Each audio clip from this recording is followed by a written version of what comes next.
அங்க 57 பேர் இருக்காங்க. நாங்க எந்திரிச்சோம்னா அந்த சபையை அவங்க பேசவே முடியாது. எதிர்க்கட்சி தலைவர் பேசும்போது நாங்க எந்திரிச்சோம்னா அதாவது மாண்புமிகு மாண்புமிகு சபை மாண்புமிகு என்ன பேச விடுங்க. மாண்புமிகு பொதுப்பணித்துறை அமைச்சர் சொன்ன கருத்தை நான் ஏற்க முடியாது. மாண்புமிகு பொதுப்பணித்துறை அமைச்சர் சொன்ன கருத்தை ஏற்க முடியாது. அதை மட்டும் அவைக்குழு நீக்குகிறேன். நீங்க பேசுங்க. யாரும் சொல்லிட்டு நீக்கிட்டு உட்காருங்க உட்காருங்க உட்காருங்க உட்காருங்க. மாண்புமிகு பொதுப்பணி இல்லைங்க.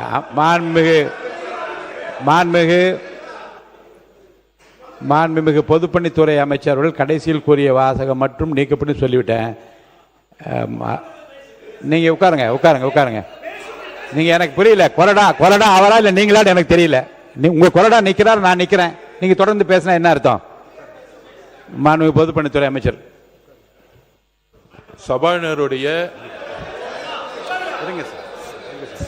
சபாநாயகருடைய உத்தரவுக்கு நாங்க கட்டுப்படுறோம். நாங்க சொல்ல வந்ததுன்னா, எதிர்க்கட்சி தலைவர் பேசும்போது அரசின் மீது பல்வேறு குற்றச்சாட்டுகள் வைத்தார். நாங்கள் ரொம்ப அமைதியா இருந்தோம்.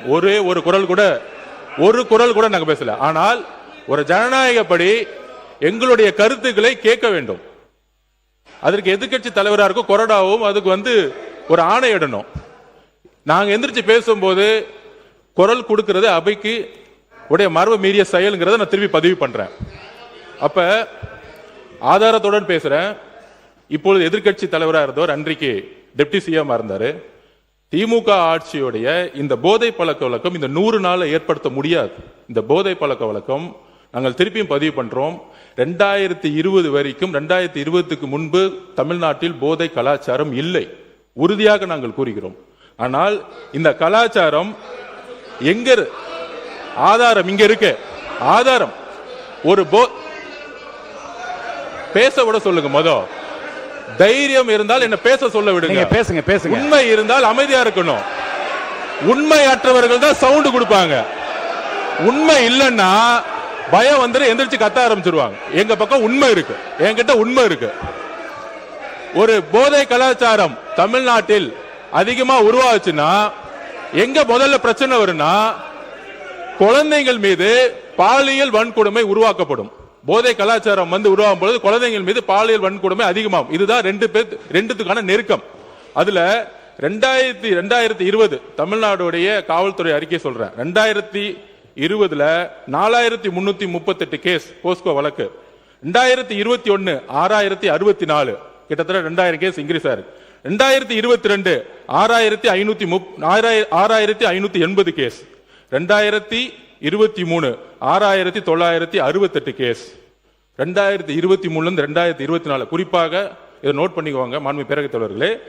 6968 இருந்து 10,046 40% போக்சோ வழக்கு அதிகமா இருக்கு.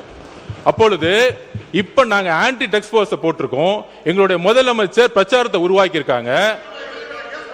முக்கியமான இன்னொரு ப்ரூஃப் சொல்றோம். மாண்புமிகு எதிர்க்கட்சி தலைவர் இதை பத்தி சொல்லணும்.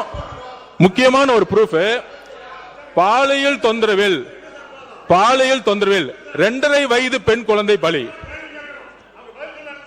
கற்பழிச்சது திமுக உறுப்பினர். 2.5 வயது குழந்தையை கற்பழிச்சது 2.5 வயது குழந்தையை கற்பழி திமுக உறுப்பினர். இதை பத்தி இதற்கு முன்பு டெப்டி சிஎம் இருந்த இன்றைக்கு எதிர்க்கட்சி தலைவர் 2.5 வயது குழந்தையை திமுக உறுப்பினர் கற்பழிக்க பொழுது என்ன பேசினார், என்ன நடவடிக்கை எடுத்தாங்க? போதை ஆன்டி ட்ரக்ஸ்க்கு எதிராக எத்தனை மீட்டிங் இந்த 5 வருஷமா பதிவு பண்ணாங்க. அயலகத்துறை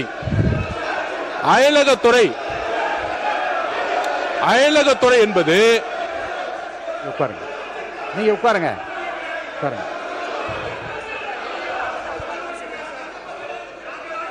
அதாவது அயலக யாராவது என்பது உட்காருங்க. நீங்கள் உட்கார சொல்லுங்க. மாண்புமிகு அவர் பேசி முடிக்கட்டும். மாண்புமிகு பொதுப்பணித்துறை அமைச்சர் அவர்கள் நீங்க உட்காருங்க. நீங்க உட்காருங்க. மாண்புமிகு பொதுப்பணித்துறை அமைச்சர் வரிசையாக வகைப்படுத்தி சில ஆதாரங்களை கொடுக்கிறார். அதாவது இருங்க இருங்க, நான் வாய்ப்பு தருகிறேன்.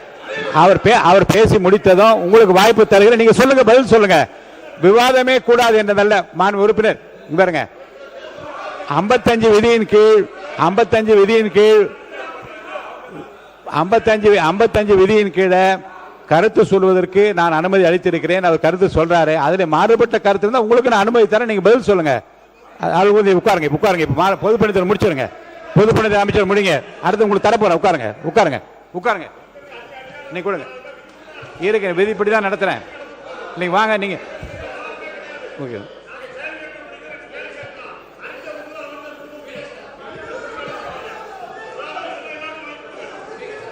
நான் எதிர்கட்சி தலைவருக்கு முழுமையா பேச வாய்ப்பு கொடுத்து தவறுன்னு சொல்றீங்களா நீங்க? அப்போ எவ்வளவு சொன்னார். நான் அமைதியான கேட்டு இருந்தேன். எல்லாம் உரிமைக்கு அது பதில் சொல்ற உரிமை அவருக்கு இருக்கிறது இல்லையா?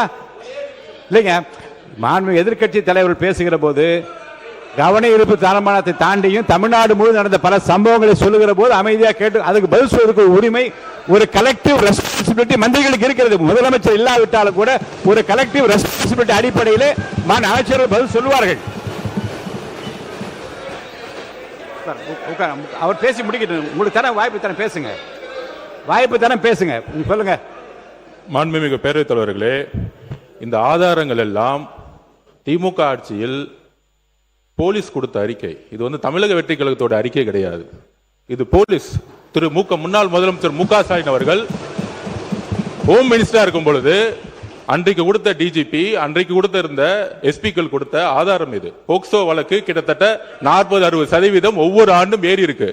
2.5 வயது குழந்தையை கற்பழித்து திமுக உறுப்பினர் எஃப்ஐஆர் போட்டது உங்களுடைய அரசு தான். அதை தான் நாங்க பதிவு பண்றோம். அதுவும் அதுவும் அதுவும் அதுவும் அதுவும் அதுவும் மக்களுடைய பிரஷருக்கு வந்த பிறகு அந்த நடவடிக்கை எடுத்தாங்க. அதனால இந்த போதை பழக்க வழக்கம்ங்கிறது 100 நாட்கள் உருவாக்கல. இதை அடித்தளத்தில் உருவாக்குனது திமுக தான். அதனால்தான் மக்கள் உங்களை தூக்கி எறிஞ்சிருக்காங்க. உங்களுடைய தோல்விக்கான காரணம் போதை பழக்க வழக்கம். இதை நாங்கள் உறுதியாக இங்க பதிவு பண்ணிக்கிறோம். எங்களுடைய தலைவர் ஆட்சியில் உறுதியாக அரசியல் தலையீடு இல்லாமல் யாராக இருந்தாலும் கடுமையான கைது நடவடிக்கை எடுக்கப்படும் என்கிறதை நாங்கள் இங்கு உறுதி கொடுக்கிறோம்.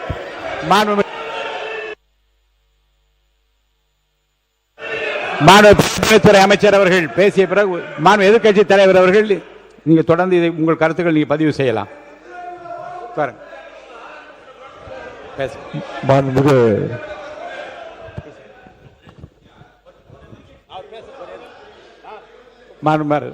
மாண்பு உறுப்பினர் மாண்புமிகு பேரவைத் தலைவர்களே, இந்த மாமன்றத்தில் நீங்கள் ஒரு மூத்த உறுப்பினராக இருந்தால் பேரவைத் தலைவராக வந்திருக்கிறீங்க. விதிகளெல்லாம் உங்களுக்கெல்லாம் தெரியும். கேள்வி நேரத்திலும் சரி, கவன ஈர்ப்பு தீர்மானத்தில் குற்றச்சாட்டு சொல்லக்கூடாது என்பது நீங்கள் அடித்து கொடுத்திருக்க புத்தகத்திலே இருக்கிறது. எங்களுடைய எதிர்க்கட்சியினுடைய மாண்புமிகு எதிர்க்கட்சி தலைவர் அவர்கள் ஒரு அரசினுடைய கவனத்திற்கு இந்தந்த சம்பவங்கள்லாம் நடைபெற்றிருக்கிறது கவனத்தை தான் கொண்டு வரார். இல்லைங்க, கவனத்தில் குறிப்பிட்டிருக்கிற விஷயத்தை பற்றி மட்டும்தான் பேச அனுமதியை தவிர தமிழ்நாடு முழுவதும் சம்பவங்களை வரிசைப்படுத்துகிற போது பதில் சொல்ற உரிமை நான் உங்களுக்கு தரணுமா இல்லையா? ஒரே நிமிஷம். ஆனால் எங்கள் ஒன்னே குற்றச்சாட்டு சொல்லக்கூடாது, விதி புஸ்தகத்தில் தான் சொல்றேன். அவர் ஒரு கவனத்துக்கு கொண்டு வர்றார். காவல்துறையில் நாங்கள் ஒரு கேள்வி கேட்டு அப்பொழுது அமைச்சர் அவர்கள் பதில் கூட சொல்லலாம். ஆனால் கவன ஈர்ப்பு தீர்மானத்திலோ அல்லது ஒத்திவைப்பு தீர்மானத்தில் அரசாங்கம் விளக்கம் தான் தரணும் மொழியை நான் கேட்குற கேள்விக்கு நீங்கள் சொல்கிறோம், நாங்கள் எதிர்குற்றச்சாட்டு சொல்கிறோம் அப்படி என்பது இது வரைக்கும் விதி மரபுகள் அல்ல. அதை நீங்கள் கடைபிடிக்கணும்னு நான் கேட்டுக்கொள்கிறேன். இப்போ நம்முடைய பொதுப்பணித்துறை அமைச்சர் சொன்னதற்கு எங்களுடைய எதிர்க்கட்சி தலைவர் அவர்கள் இப்பொழுது பதில் சொல்வார். மாண்பு எதிர்க்கட்சி தலைவர் அவர்கள். மாண்பு பேரவைத் தலைவர் அவர்களே, கடந்த ஒரு வார காலமாக தமிழ்நாட்டில் என்னென்ன சட்ட ஒழுங்கு பிரச்சனை, போதைப் பொருளால் எத்தனை கொலைகள் நடந்திருக்கு அப்படிங்கிறது நான் மட்டுமல்ல, இங்கே இருக்கக்கூடிய அனைத்து கட்சி தலைவர்களும் இந்த அரசனுடைய கவனத்திற்கு நாங்கள் எடுத்துகிட்டு வந்தோம். தவிர அதற்கு நீங்கள் இது வரைக்கும் எந்த அமைச்சரும் அதற்கு சரியான பதில் சொல்லவே இல்லை. ஆனால் மாறாக உங்க ஆட்சியில் இப்படி நடந்தது, உங்க ஆட்சியில் இது நடந்தது அப்படின்னு குறை சொல்லி கொண்டிருக்காங்க. அது போட்டோ தான் காட்டினாரு, எஃப்ஐஆர் பதிவு பட்டிருக்கு அப்படின்னு சொன்னாரு. இதுல இருந்து என்ன தெரியுதுன்னா, எங்களுடைய ஆட்சியில் நாங்கள் நடவடிக்கை எடுத்திருக்கிறோம், நடவடிக்கை எடுக்கப்பட்டிருக்கு எங்களுடைய ஆட்சியில். நாங்க கேட்கறது ஏன் உங்க ஆட்சி நடவடிக்கை எடுக்க மாட்டேங்கிறீங்க அப்படிங்கிறத நாங்க கேட்கிறோம். அவர் ஒரு போட்டோ காட்டுறாரு. பேசி முடிக்கட்டும்.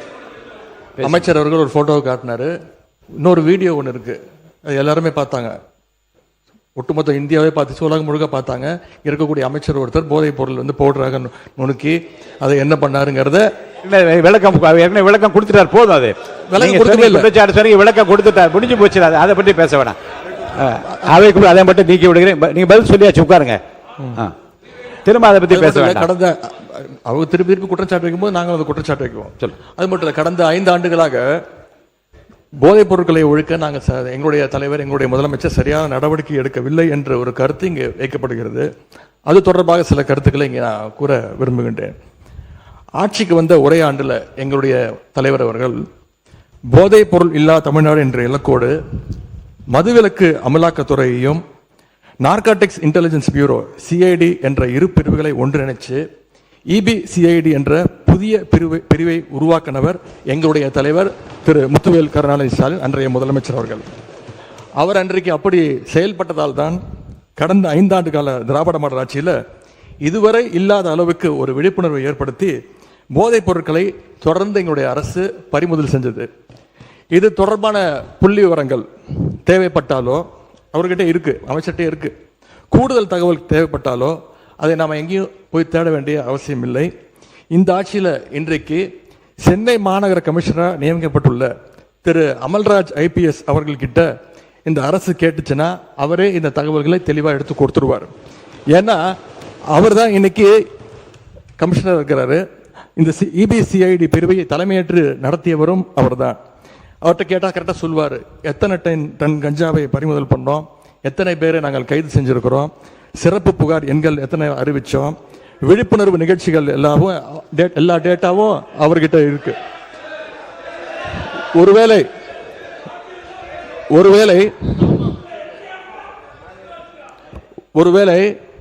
எங்களுடைய திராவிட மாடல் ஆட்சியில் போதைப் பொருளை தடுக்கிற செயல்பாடுகள் சரியா நடக்கல அப்படின்னு இந்த அரசு எங்களை குற்றம் சாட்டுச்சுன்னா நான் உங்ககிட்ட கேட்க வேண்டிய கேள்வி, அப்புறம் என்னத்துக்கு அந்த அவ்வளவு பெரிய அதிகாரிய இப்போ இவ்வளவு முக்கியத்துவம் வாய்ந்த சென்னை மாநகராட்சி ஆணையர் பொறுப்புல போட்டிருக்கீங்க என்ற கேள்வி இந்த அரசுக்கு வைக்கிறேன். பொதுப்பணித்துறை அமைச்சர், நீங்க இது குற்றச்சாட்டு அல்ல. அதாவது எங்களுடைய நோக்கம் ஒருவரை ஒருவர் குற்றச்சாட்டு அல்ல. போதை பழக்க வழக்கம் தமிழ்நாடு முழுவதும் அதிகமானதுதான். எங்களுடைய பிரச்சாரத்திலேயே ஒவ்வொருத்தருக்கும் சொல்லும் பொழுது எங்களுடைய முதலமைச்சர் நாங்களும் சொல்லும்போது பெண்கள் சொல்லியது எல்லா தெருக்களிலும் இந்த கஞ்சா பழக்கமும் ட்ரக்ஸ் பழக்கமும் அதிகமாக இருக்குது, நீங்க ஆட்சிக்கு வந்தா ஒழிச்சிடுங்கன்னு எங்களுடைய கையை பிடிச்சு சொன்னது பெண்கள். அதில் நாங்கள் உறுதியாக இருக்கிறோங்கிறத நாங்க பதிவு பண்ணோம். அதுல ஒரே ஒரு கேள்வி மாண்புமிகு எதிர்க்கட்சி தலைவருக்கு நான் இன்னும் முடிக்கல, நான் முடிச்சிடறேன். அவர் கேட்ட ஒரு கேள்விக்கு அவர் சொன்னாரு ஆன்டி ட்ரக்ஸுக்கு எதிராக நாங்க வந்து தனியா வந்து நடவடிக்கை எடுத்தோன்னு. எங்களுடைய ஆட்சியில் ஆன்டி ட்ரக்ஸ் ஆன்டி நார்கட்டிக் டாஸ்க் போர்ஸுக்காக ரூபாய் 264.14 கோடி ஒதுக்கப்பட்டிருக்கு. உங்களுடைய முன்னாள் முதலமைச்சரும் சரி, நீங்கள் துணை முதலமைச்சர் இருக்கும் பொழுது இந்த போர்ஸுக்காக எத்தனை கோடி ரூபாய் நீங்க ஒதுக்கி இதற்கான பணிகளை நீங்க மேற்கொண்டீர்கள் பதிவு பண்ணுங்க. விவாதம் பேசு. உங்களுடைய ஆட்சியில் இந்த திட்டத்திற்கு என்ன பணிகள் மேற்கொள்ளப்பட்டது? ஒரு பணினா அதுக்கான பட்ஜெட் ஒதுக்கணும். எவ்வளவு பட்ஜெட் ஒதுக்குனாங்க? மாண்பு எதிர்க்கட்சி தலைவர் பேசுங்க. மாண்பு எதிர்க்கட்சி தலைவர் பேரவைத் தலைவர் அவர்களே, இன்னொன்னு, போதைப் பொருள் ஒழிப்பு மற்றும் சட்டவிரோத கடத்தல் தடுப்பு பணியை சிறப்பாக மேற்கொள்ளும் காவலர்களுக்கு 2 நாட்களுக்கு முன்பு நம்முடைய முதலமைச்சர் அவர்கள் விருதுலாம் வழங்கியிருக்கிறார். விருது எதற்காக பார்த்தீங்கன்னா, போதைப் பொருள் ஒழிப்பு மற்றும் சட்டவிரோத கடத்தல் தடுப்பு நடவடிக்கையை சிறப்பாக மேற்கொண்டதற்காக, கடந்த ஒரு வருடமாக சிறப்பாக பணியாற்றியதற்காக 15 காவல்துறை அதிகாரிகள் மற்றும் காவலர்களுக்கு முதலமைச்சர் அவர்களே விருது கொடுத்திருக்கிறாங்க. அந்த 15 காவலர்களுமே எங்களுடைய ஆட்சி காலத்துல பல்வேறு வழக்குகள்ல போதைப் பொருள் ஒழிப்பு நடவடிக்கையை சிறப்பா மேற்கொண்டவங்கன்னு இன்னைக்கு அரசு அறிக்கை கொடுத்திருக்கு. விருது பெற்ற அந்த 15 காவலர்களும் எத்தனை கிலோ போதைப் பொருட்களை பறிமுதல் பண்ணாங்க, எத்தனை குற்றவாளிகளை கண்டுபிடிச்சிருக்கிறாங்க, பிடிச்சாங்க, எவ்வளவு நாட்களுக்கு அவங்களுக்குலாம் தண்டனை வாங்கி கொடுத்துருக்காங்க, இந்த விவரங்களை எல்லாம் அரசு வெளியிட்ட செய்தி குறிப்பில் தெளிவாக சொல்லியிருக்கிறீங்க. போதைப் பொருள் தடுப்புக்கு எங்க ஆட்சியில நடவடிக்கை எடுக்கல அப்படின்னா அப்புறம் என்னதுக்கு இந்த காவலருக்கு முதலமைச்சர் அவர்கள் விருது கொடுத்தார் அப்படின்னு இங்க நான் பதிய வைக்க விரும்புகிறேன்.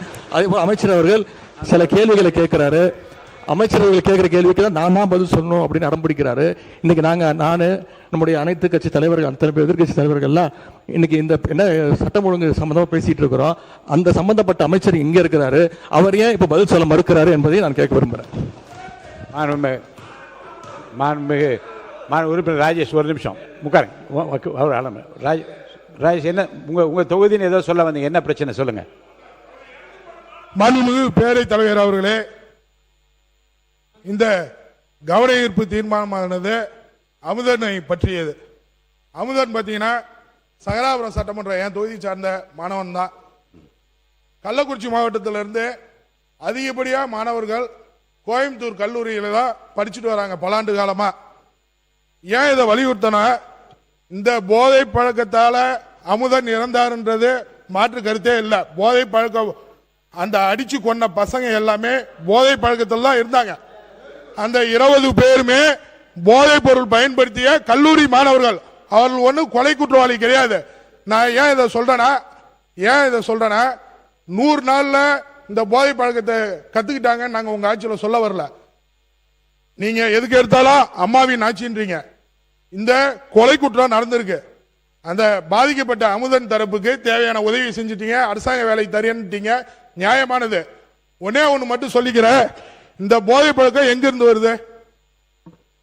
பல வெளிமாநில கேரளாவில இருந்து வருது. நாம இந்த கவன ஈர்ப்பு தீர்மானமே மாணவர்கள் பாதிக்கப்படக்கூடாது, கஞ்சா பழக்கத்துக்கு ஆட்படக்கூடாதுன்னு நினைக்கிறோம். அதற்கான தீர்வு தான் இந்த சட்டமன்றம் எடுத்து போகணுமே தவிர போன ஆட்சியில பண்ணிட்டீங்க இந்த ஆட்சியில அடுத்து சிறப்பு கவன ஈர்ப்பு தீர்மானம் போதுங்க.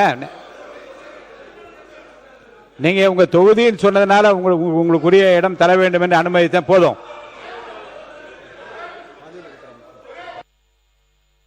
மாண்புமிகு மதுவிலக்குத்துறை அமைச்சர் அவர்கள் உட்காருங்க.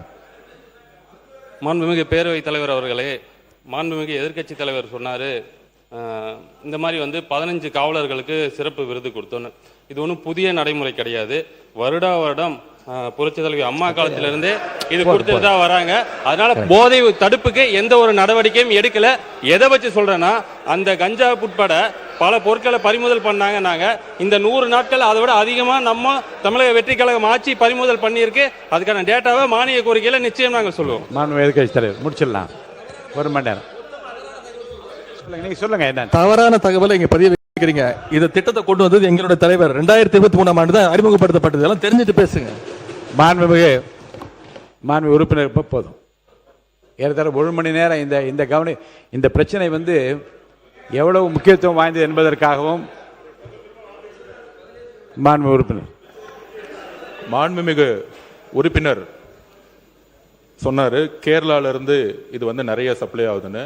இதுக்கான நடவடிக்கை தான் கேரளால இருந்து ஹோம் மினிஸ்டர் இங்க திரு ரமேஷ் சென்னிதால் அவர்களும் சரி, எங்களுடைய முதலமைச்சரும் சரி, இதற்கான அனைத்து திட்டங்களும் நடந்துகிட்டு இருக்குங்கிறத நான் இந்த இடத்துல பதிவு பண்றேன். கேரளாவுடைய ஹோம் மினிஸ்டரும் தமிழ்நாடுடைய ஹோம் மினிஸ்டரும் சேர்ந்து கூடிய விரைவில் கடுமையான சட்ட நடவடிக்கைகள் மூலம் கேரளால இருந்து தமிழ்நாட்டுக்கு வரக்கூடிய அனைத்து டக்ஸ் உடைய வழிகளையும் மூடுவதற்கான அனைத்து பணிகளும் ஸ்டார்ட் ஆயிருச்சுங்கிறத நாங்க பதிவு பண்றோம். சிறப்பு கவன ஈர்ப்பு தீர்மானம். தேனி மாவட்டம் ஆண்டிப்பட்டி தொகுதி தும்மக்குண்டு மேகமலை பகுதிகளில் விவசாயம் செய்யும் விவசாயிகள் குறித்து எதிர்க்கட்சியில் இருக்கிற அனைவரும் எழுப்பிய கேள்விக்கு அரசின் சார்பாக உரிய விளக்கங்கள் இல்லை. எனவே அதை கண்டித்து நாங்கள் வெளிநடப்பு செய்கிறோம்.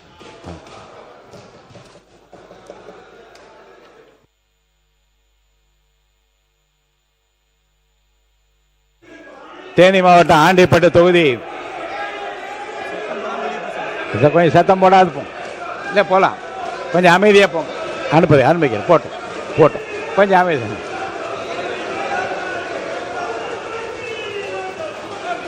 கொஞ்சம் அமைதியாக வெளியேறுங்க. அமைதியாக வெளியேறுங்க.